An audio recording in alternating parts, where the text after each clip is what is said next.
Those of you who have kids, little children, and you are rushing to get them vaccinated after birth, you are destroying those children. You are giving them sicknesses they were never born with. Now they have the potential to be sick with what you thought you were preventing them from.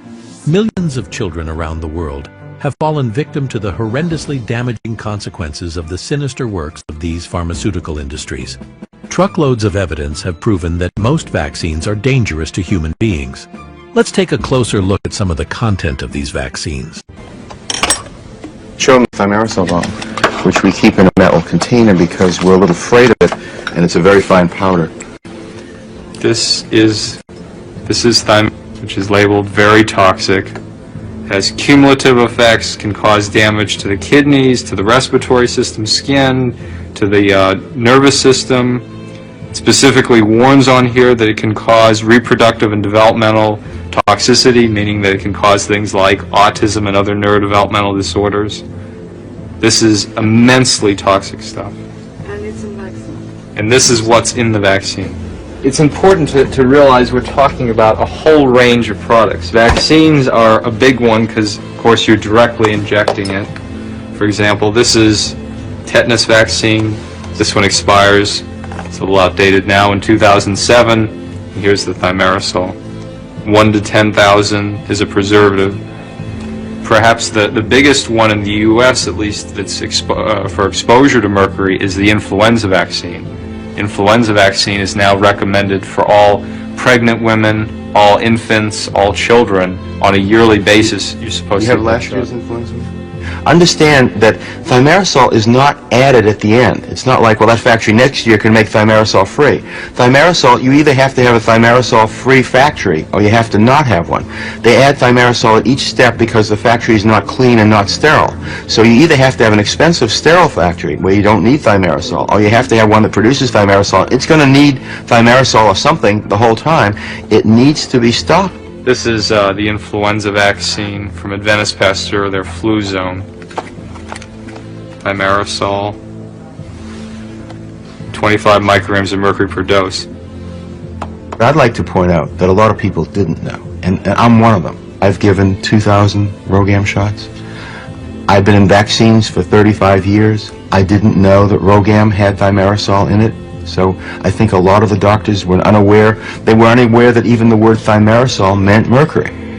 You say, Pastor Chris, are there no good vaccines? No good vaccines. All vaccines are bad. Bad. Bad. I told you. From the very history of vaccines. I explained to you. They lied to you in school as they lied to us in school.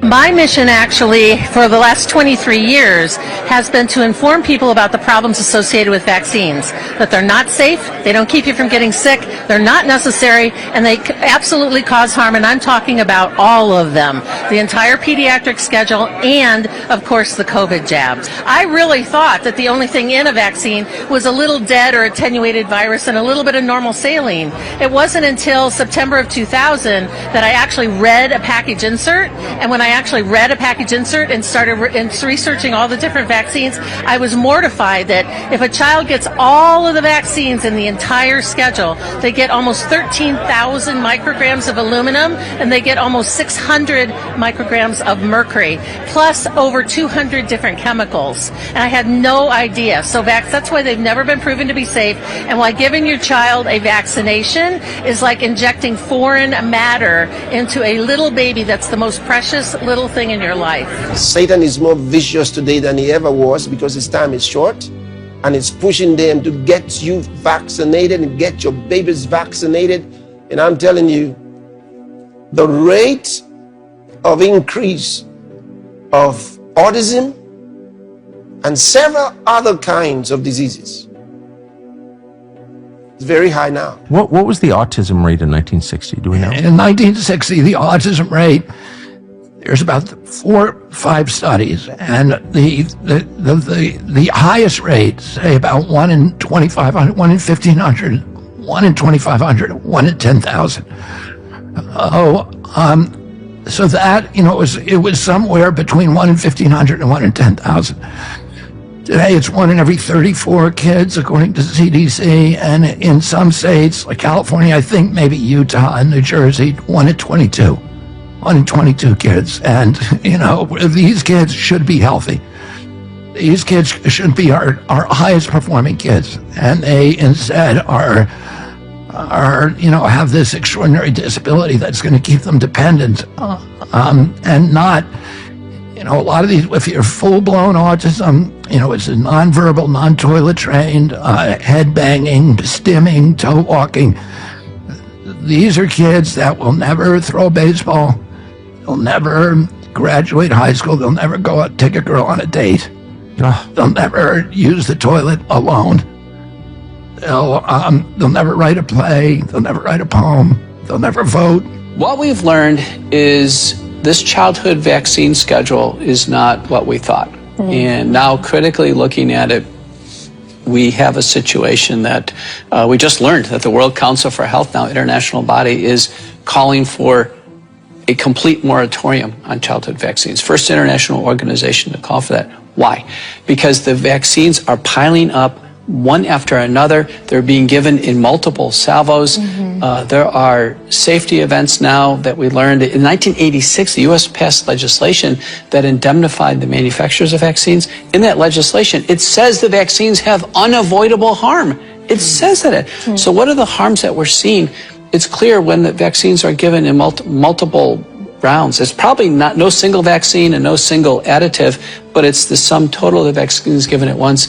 We're seeing a strong signal towards neuropsychiatric disorders, so attention deficit disorder, Asperger's, autism, seizures, allergic diseases, asthma, atopic dermatitis. And even death. Need for termination, sudden infant death syndrome. And then the converse now. This is the converse, which is papers by Mawson, Hooker, Miller, Thomas, and an older Amish study. All 5 studies show if children go natural, no vaccines whatsoever, they have the best outcomes.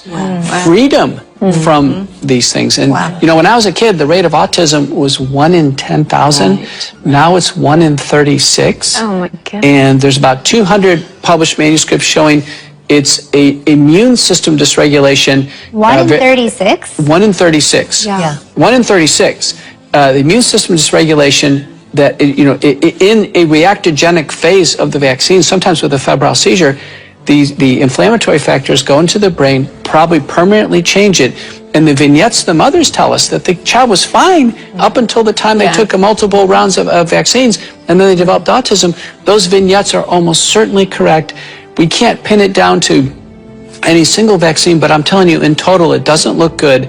This epidemic of autism is a tsunami. And remember, now you say, why autism? I'll tell you, it's very simple. The reason for afflicting these children with autism is part of the depopulation agenda, because one day, as they have planned, all such kids will be rounded up to be destroyed as not good for human communities, and they must not be allowed to reproduce. Listen, what I just told you is nothing new. They did it before. During the Holocaust, that's what they did. That's what they did. They packed all those they called imbeciles and all these good-for-nothing people, they call them. And so if they can afflict and inflict so many with this autism, then all those children will be called no good. And they will convince you that they can't be helped and they must be destroyed. It comes to the point where to not speak out is to sacrifice a generation of children. We can't risk it. That might be close to the end of the human race, which, by the way, is one of the hidden agendas of some of those at the World Economic Forum, the Bill Gateses, the Klaus Schwabs. They've had this hidden agenda that they've spoken openly about kind of going back to the eugenics program. There's too many people on the planet. When are you going to know that there is a deception going on? The Bible already showed you, and it told you that nations were deceived by pharmakeia, the CDC finally listed 20 studies that they rely upon, they say, to claim that vaccines don't cause autism for the vaccines given in the first 6 months of life. I can only assume they think we don't read or something, but we do. So we read the 20 studies. Here's the thing about them. 18 of them involve thimerosal, an ingredient not in any of the vaccines we asked about, or the MMR vaccine not given until at least 1 year of life. One of them involved antigen, one of the studies, not vaccine exposure, and that study even says it cannot tell you whether vaccines don't cause autism because it didn't study them. The only review or study they provided us that actually involved a single one of the vaccines given in the first 6 months of life was a study by the Institute of Medicine that found we don't have a single study of whether DTaP does or doesn't cause autism. Watch the godmother of vaccines. Vaccinologist Dr. Catherine Edwards wilt before your eyes during a deposition in preparation for a vaccine injury trial.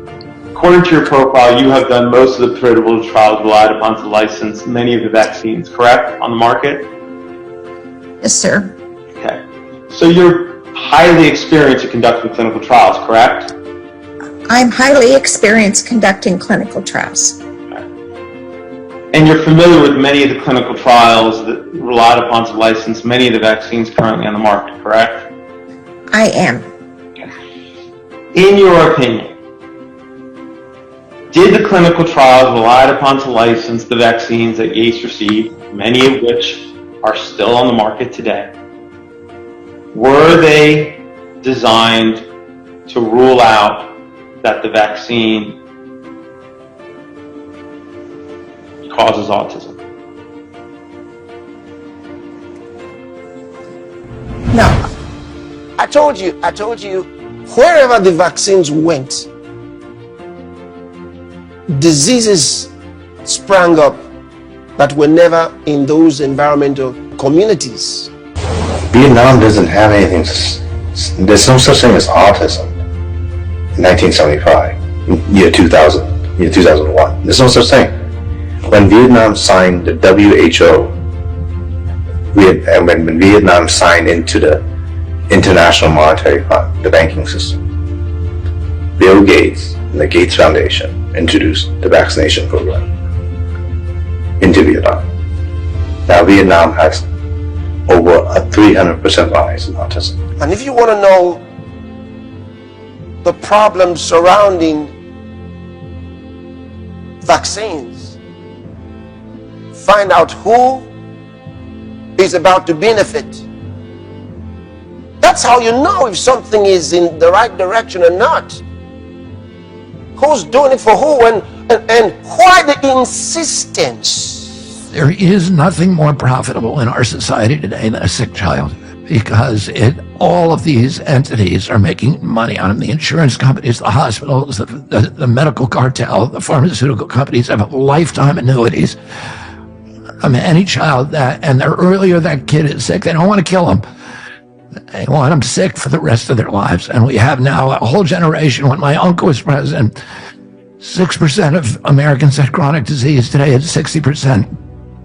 When my uncle was president, do you know what the cost, the annual cost of treating chronic disease was in this country? Zero. There weren't even any drugs invented for it. Zero. Today it's about $4.3 trillion. Many just believe. They were made to believe that they needed vaccines to protect themselves and their children. We assume that if we vaccinate, we're getting protection. We assume that if we vaccinate, we're stopping spread of disease. Those are assumptions that have never been solidified in science. I have been seeing families in my practice for over 20 years that have opted out of vaccination. They are the healthiest children I have ever seen. God's people must not give them a chance. That's why we pray. And we have been very effective in our prayer. And we'll continue to pray. Don't give them a chance. That no advantage may be gained over us by Satan, for we are not ignorant of his devices.